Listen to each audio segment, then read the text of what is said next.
Hi everyone, welcome to mint magic. ఈరోజు నేను ఎంతో హెల్దీ రెసిపీ అయిన బీట్రూట్ కూరని చూపించబోతున్నాను. ముందుగా దానికోసం 2 మీడియం సైజ్ బీట్రూట్ని ఈ విధంగా చిన్న చిన్న ముక్కలుగా తరిగి ఒక గిన్నెలో వేసుకోవాలి. ఇప్పుడు ముక్కలు మునిగేంత వరకు కూడా వాటర్ని యాడ్ చేసుకుని స్టవ్ పైన పెట్టుకుని తగినంత సాల్ట్ వేసుకుని ముక్కల్ని ఉడికించుకోవాలి. ముక్కలు అనేవి ఉడికిన తర్వాత స్టవ్ ఆఫ్ చేసుకుని పక్కన పెట్టుకోవాలి. ఇప్పుడు స్టవ్ మీద మూకుడు పెట్టుకుని 2 స్పూన్ల వరకు ఆయిల్ వేసుకుని ఆయిల్ అనేది హీట్ అయిన తర్వాత 1 స్పూన్ శనగపప్పు 1 స్పూన్ మినపప్పు వేసుకుని ఒకసారి ఫ్రై చేసుకోవాలి. ఇప్పుడు దీనిలో 1/2 స్పూన్ ఆవాలు 1/2 స్పూన్ జీలకర్ర కూడా వేసుకుని బాగా ఫ్రై చేసుకోవాలి. ఇవి కొంచెం ఫ్రై అయ్యాక 2 పచ్చిమిర్చిని సన్నగా చీరుకుని ముక్కలు చేసి వేసుకోవాలి.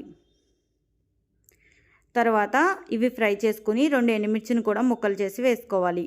ఇవి ఇలా ఫ్రై అయిన తర్వాత దీనిలో కొంచెం ఇంగువని కొంచెం కరివేపాకు వేసుకుని బాగా ఫ్రై చేసుకోవాలి. ఇప్పుడు దీనిలో 1/2 కప్ వరకు కొబ్బరి తురుము వేసుకుని కొబ్బరి తురుము అనేది పచ్చివాసన పోయి ఫ్రై అయ్యే వరకు కొంచెం ఫ్రై చేసుకోవాలి.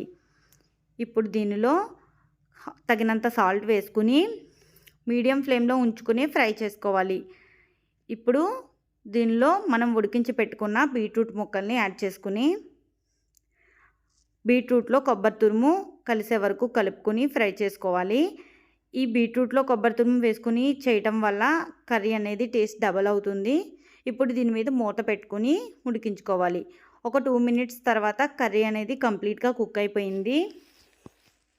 బీట్రూట్ తినడం వల్ల బ్లడ్లో హిమోగ్లోబిన్ పెరుగుతుంది. లివర్కి చాలా మంచిది, స్కిన్కి కూడా చాలా మంచిది.